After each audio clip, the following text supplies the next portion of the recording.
dore ahantu hamwe ushobora gusanga ibikoresho harimo nk'ibitanda bigezweho byiza cyangwa se intebe zigezweho nziza zigiye zitandukanye cyangwa se ubwoko bugiye butandukanye hano mu mujyi wa Kigali.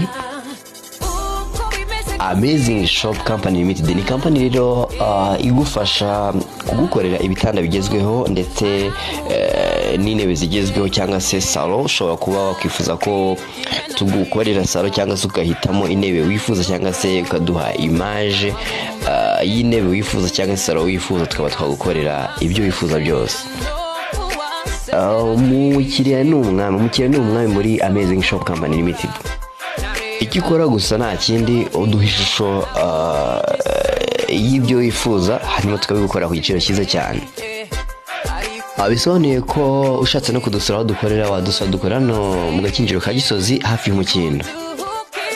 Nimero zacu ni izi ngizi murabona kuri screen, watwandikira cyangwa se ukatuvugisha tukavugana mu buryo burambuye. Ikindi kandi wadukurikira kuri social media zacu cyangwa se imbuga nkoranyambaga zacu, izina niri muna kuri screen zanyu.